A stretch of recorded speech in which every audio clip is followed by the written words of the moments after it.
Sir ନମସ୍କାର। ମୋ ନାଁ ଗୌରୀ ନାୟକ। ମୋ ଘର ଭଞ୍ଜନଗର। ବ୍ରହ୍ମପୁର ଟ୍ରିଟମେଣ୍ଟ ହେଲି, ସେ ଡକ୍ଟର ମୋତେ ପଠେଇଲେ ଭୁବନେଶ୍ୱର। ଏଠିକି ଆସିଲା ପରେ ଭଲ ଡକ୍ଟରଟେ ମୋତେ ପାଇଲି। ଯାହା ଟ୍ରିଟମେଣ୍ଟ ହେଲା ବହୁତ ଭଲ ହେଲା। ମୋର ବିଶ୍ୱାସ ନଥିଲା ଯେ ହାର୍ଟ ଅପରେସନ କରିବାକୁ ଯେଉଁ କହିଲେ, ମୁଁ ଶୁଣିକି ପୁରା ଭୟଭୀତ ହେଇଯାଇଥିଲି ଯେ କ'ଣ ହବ କ'ଣ ନାହିଁ। ମୋର ଛାତି ପେନ୍ ହେଉଥିଲା। ତାପରେ ବ୍ରହ୍ମପୁରରେ ମୋତେ ଜଣେ ଡକ୍ଟର ଏଠିକି ପଠେଇଲେ ଭୁବନେଶ୍ୱର ମେଡିକାଲ, ଆମର ଲକ୍ଷ୍ମୀସାଗର ସନସିଂ ହସ୍ପିଟାଲ। ସେଠି ଭଲ ଡକ୍ଟର ଯେ ଅରୁଣ ସାର୍ ଦେଖାହେଲା। ଦେଖାହେଲା ପରେ କହିଲେ ଯେ ତମର ଏଇଟା ସର୍ଜରୀ ହବ। ସର୍ଜରୀ କହିବା ପରେ ମୁଁ ଭୟ ହେଇଗଲି, ଏତେ ଭୟଭୀତ ହେଇଗଲି ଯୋଉକି ମୋ କହିବା ସୀମା ବାହାରେ।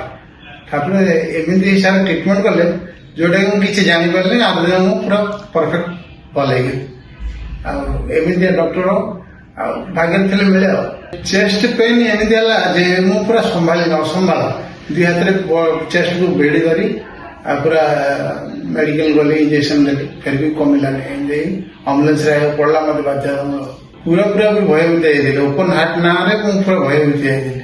ଓପନ ହାର୍ଟ ସର୍ଜରୀ ବିଷୟରେ ସାର୍ ଯେତେବେଳେ କହିଲେ, ଭୟଭୀତ ହେବା ପରେ ସାର୍ ପୁରା ବୁଝାବୁଝି କଲେ ଯେ ନାଇଁ କିଛି ହବନି, ଆରାମସେ ଅସୁବିଧା ହବନି, ଆମର ସବୁ ଠିକ ହେଇଯିବ।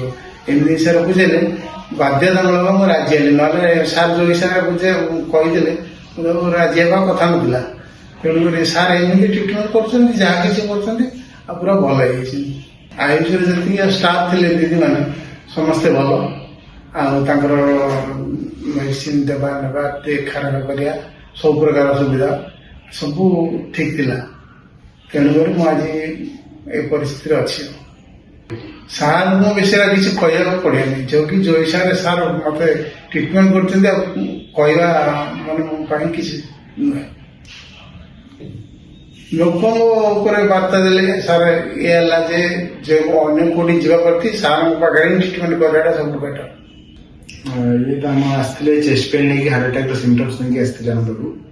ତାପରେ ଆମର ଆଞ୍ଜିଓଗ୍ରାମ କଲେ ଏଠି ସାଙ୍ଗେ ସାଙ୍ଗେ। ତାପରେ ଆମର ତାଙ୍କର ମଲ୍ଟିପୁଲ ବ୍ଲକେଜ ବାହାରିଲା, ଯୋଉଟା କି ଆମର ଡିଜିଜ ପ୍ୟାଟର୍ନ ଜଣା ପଡ଼ିଲା କି ଯାହାକୁ ବାଇପାସ୍ ସର୍ଜରୀ ହିଁ ଦରକାର। ତ ଆମେ ୟାଙ୍କର ବାଇପାସ୍ ସର୍ଜରୀ କଲୁ।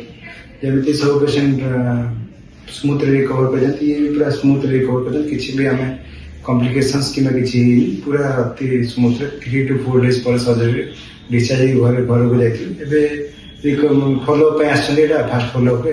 ଏବେ ସର୍ଜରୀ ବୋଧେ ମାତ୍ର 10 to 12 days ହେଉଛି, 12 ଦିନ 15 ଦିନ ହେଉଛି।